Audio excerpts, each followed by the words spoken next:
करे स्टार्ट। हाँ जी, हे hello one, कैसे हो आप सभी लोग। आई होप मेरे सारे भाई बहन बढ़िया ही होंगे। आज के इस वीडियो में हम बात करेंगे बड़े भाई हमेशा की तरह बिटकॉइन के बारे में एंड मार्केट से आने वाली कुछ चुनिंदा इंपॉर्टेंट अपडेट्स के बारे में। लाइक ब्लैक रॉक के जो सीईओ साहब है लैरी फिंग, उन्होंने बिटकॉइन और इथेरियम को लेकर कुछ बड़ा ही स्टेटमेंट दिया है, जिससे रिटेलर का भी हौसला बढ़ेगा कि हाँ साहब लॉन्ग टर्म में कुछ पढ़ाई होगा। तो आज के वीडियो इंपॉर्टेंट है, वीडियो पसंद आया तो डेफिनेटली वीडियो को लाइक करना है। और भाई साहब देखो, टेलीग्राम को क्यों नहीं ज्वाइन करो मेरे भाई। कुकोइन से जुड़ी हुई अपडेट देख ली, कोइनबेस से जुड़ी हुई अपडेट देख ली, ये तो छोटी अपडेट है। अगर किसी दिन कोई इमरजेंसी अपडेट आ गई ना, सच की इमरजेंसी अपडेट कि भैया आज शाम से ही ये कोइन डीलिस्ट होने वाला है या एक्सचेंज बंद होने वाला है, मतलब XYZ कोई भी, तो ऐसी अपडेट सबसे पहले टेलीग्राम पर ही आपको मिलेगी। तो टेलीग्राम को ज्वाइन करना आपके लिए बहुत ज्यादा जरूरी है। लिंक आपको वीडियो के डिस्क्रिप्शन बॉक्स में मिल जाएगा, बिल्कुल फ्री ऑफ कॉस्ट है, कर लेना जाके। देखो ओवरऑल मार्केट की बात करें तो जनाब ओवरऑल मार्केट में थोड़ा सा लालपन आज आपको देखने को मिल रहा है, लेकिन मैं फिर से एक ही बात कहूंगा, सिंपल साधारण सी, कि ये जो हमारा ऑल टाइम हाई था ना पिछली बार का, जो कि नवंबर 2021 में लगा था, ये पहले एक रेजिस्टेंस की तरह काम कर रहा था और इस रेजिस्टेंस के ऊपर अभी वीकली कैंडल है, तो यहां पर अभी ये एक सपोर्ट की तरह काम कर रहा है। तो जब तक बीटीसी इस रेजिस्टेंस के ऊपर रहेगा, भले ही वो 70,000 का लेवल हो या फिर 69,800 का लेवल हो, जब तक हम इसके ऊपर है तब तक मार्केट कहीं ना कहीं एक बुलिश मोमेंटम हमें दिखा सकता है। जब इसके हम नीचे जाएंगे तब थोड़ा सा पैनिक करना है, अदरवाइज अभी पैनिक करने वाली कोई बात नहीं है।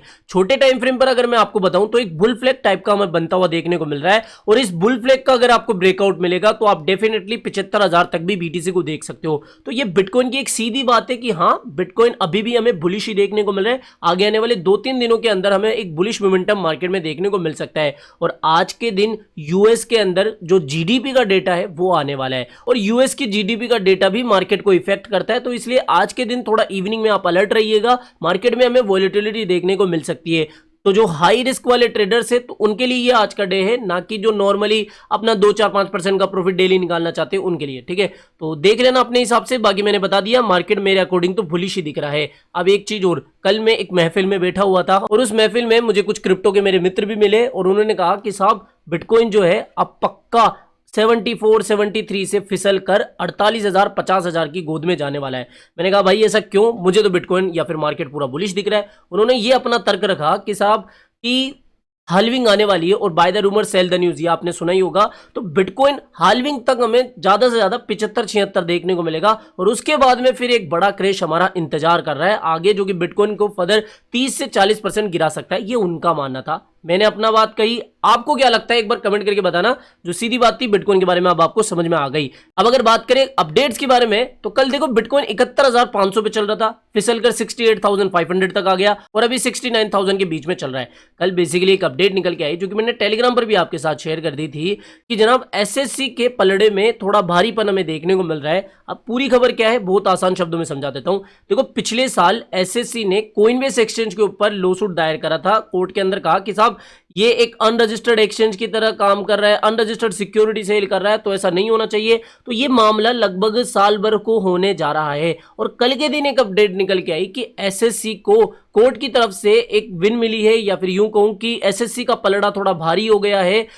हुआ ये है कि साहब कोर्ट में ये निर्णय दिया गया कि जो ये केस है अब इसका जूरी ट्रायल होगा, मतलब कि जो जूरी है वो फैक्ट एंड फिगर को पूरा देखेगी, इसके बाद में जो भी फैसला होगा वो सुनाया जाएगा। मतलब एसएससी का इसमें इसलिए पलड़ा भारी हुआ क्योंकि अभी तक ये लग रहा था कि साहब कोर्ट के अंदर इसको रिजेक्ट कर दिया जाएगा और कोई मसला ही नहीं है, कोई प्रॉब्लम ही नहीं है, कोइनबेस आराम से इस केस से निकल जाएगा, लेकिन अभी ऐसा नहीं है और जूरी ट्रायल के लिए भेज दिया गया है। तो ये कहीं ना कहीं एसएससी के लिए एक अच्छी और क्रिप्टो के लिए थोड़ी सी नेगेटिव बात रही। अगली अपडेट की बात करें तो यहां पर ब्लैक रॉक के जो सीईओ है लैरी फिंग, अब देखो ब्लैक रॉक के सीईओ साहब ने ये कहा है कल कि साहब इथेरियम की ईटीएफ बहुत जल्दी आने वाली है, या फिर मैं यूं कहूं कि बहुत ज्यादा पॉसिबिलिटी है कि इथेरियम की ईटीएफ भी आएगी, भले ही इथेरियम को एज अ सिक्योरिटी एसएससी माने या फिर दुनिया माने। बेसिकली उन्होंने यही कहा है कि इथेरियम एज अ सिक्योरिटी ये कोई प्रॉब्लम नहीं है, बस इथेरियम की ईटीएफ आएगी और पॉसिबली आके रहेगी। लैरी फिंग का ये मानना है, जो कि इथेरियम के होल्डर्स के लिए एक काफी अच्छी बात है। साथ ही इन्होंने बिटकॉइन की ईटीएफ को लेकर भी ये स्टेटमेंट दिया कि साहब बिटकॉइन की ईटीएफ जो है वो हिस्टोरिकली सबसे अच्छी और सबसे ज्यादा धूम मचाने वाली ईटीएफ रही। अगर आप गोल्ड की ईटीएफ देखोगे, बाकी बाकी ईटीएफ्स देखोगे उनके कंपैरिजन में जो बिटकॉइन की ईटीएफ है वो फास्टेस्ट ग्रोइंग ईटीएफ बन चुकी है, साथ ही इसका लॉन्ग टर्म में एक काफी बड़ा फायदा ही रहेगा। तो यहां पर इन्होंने बिटकॉइन और इथेरियम को लेकर ये एक अपडेट दी। अब यहां पर देखो मैं इथेरियम को लेकर और इथेरियम के एक छोटे भाई से जुड़ी हुई भी आपको अपडेट दूंगा, और ये जो दो कॉइन है आपको जरूर से अपने पोर्टफोलियो में रखना ही चाहिए। ये बात मैं उनको कह रहा हूं जो कि अभी हफ्ते डेढ़ हफ्ते पहले ही मार्केट में है, जितने भी पुराने लोग हैं उनको तो पता ही है, ठीक है। तो बेसिकली इथेरियम को लेकर एक तो बात ये हो गई पॉजिटिव। दूसरी बात कि जो फिडेलिटी है उन्होंने भी अपनी फाइलिंग करी है इथेरियम ईटीएफ को लेकर, यानी कि इन्होंने वापस से अमेंडमेंट करके दोबारा एसईसी के अंदर फाइलिंग करी है, जिससे कि इनको इथेरियम की जो ईटीएफ है उसकी अप्रूवल जल्दी से जल्दी मिल सके। तो यहां पर ये एक खबर निकल के आई है। कुल मिला की बात क्या है कि इथेरियम को लेकर अभी काफी बुलिशनेस मार्केट में देखने को मिल रही है, और अगर ईटीएफ अप्रूव हो जाती है तो एक बड़ा पैसा इथेरियम के अंदर आने वाला है।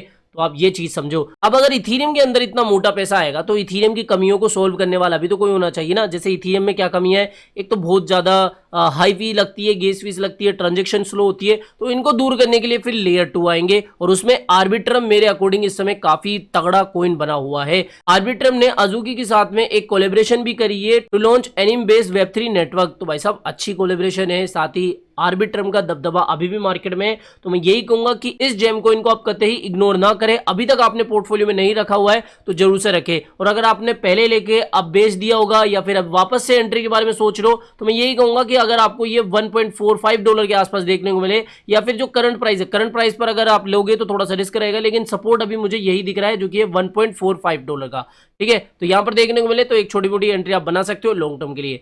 तो आज के इस वीडियो में इतना ही था दोस्तों। आई होप आज का ये वीडियो आपको पसंद आया होगा। तो वीडियो पसंद आया हो तो डेफिनेटली वीडियो को लाइक करना है, चैनल आप ही का काम का तो चैनल को भी सब्सक्राइब करके रख लेना है। मिलते हैं जल्दी नई अपडेट के साथ। टिल देन जय हिंद, जय भारत।